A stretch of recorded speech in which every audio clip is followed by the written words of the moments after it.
Hey everyone, welcome back to Satanix Reviews.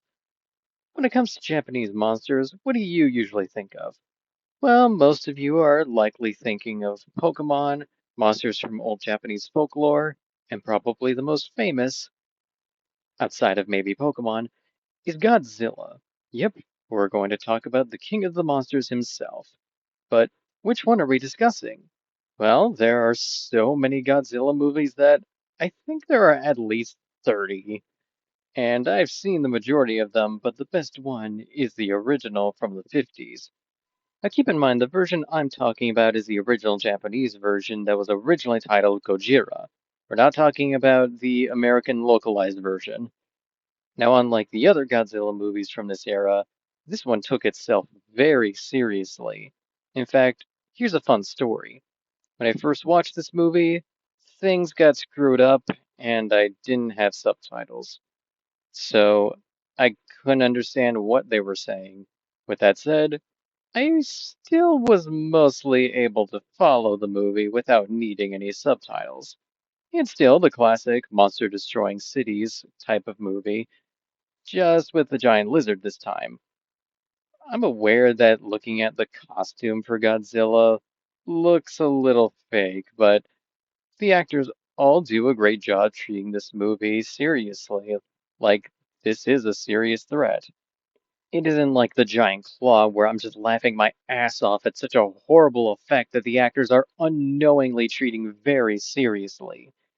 I also have to admit that this movie did manage to make Godzilla pretty intimidating.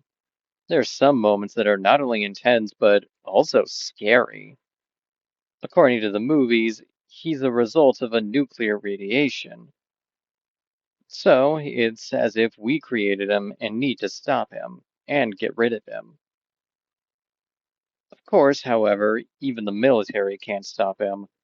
Luckily, you're not just rooting for Godzilla to destroy everything because the human characters are still memorable.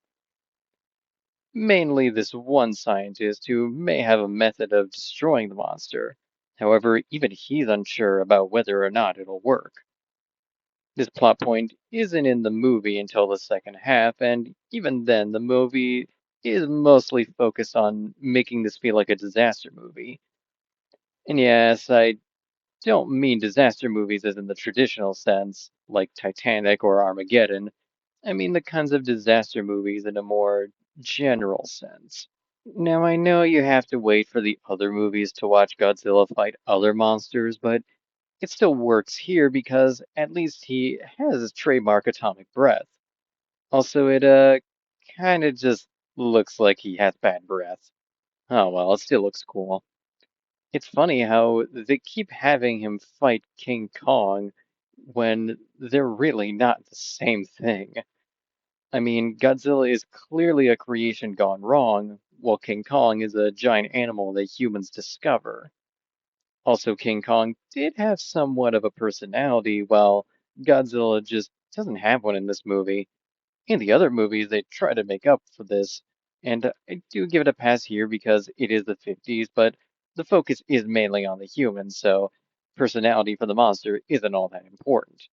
In fact, I find it pretty amusing how people will complain about Godzilla movies now focusing so much on the human characters, when that's exactly what the original did to begin with. To me, I'm fine with a Godzilla movie focusing on human characters, just as long as said human characters have likable or memorable personalities.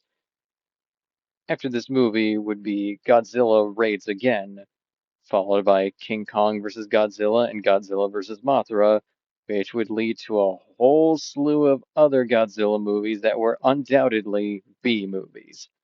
Now, there were a ton of other Godzilla movies. Seriously, I can't cover them all in one video, so that'll have to wait for another time. For now, just stick with this one at least. Just be warned you're not going to see something lighthearted because there are people getting killed, and in one scene, there's a group of choir girls singing for a dramatic scene over people being taken to a hospital. It's pretty haunting at times, but it makes it all the more worth it once you see the revolution. It's a movie about shock, terror, and sacrifice. The less said about what else happens in this movie, the better. Sorry for this being yet another short review, but you might just have to expect that from me every once in a while. Either way, thanks for watching. Till then, everyone.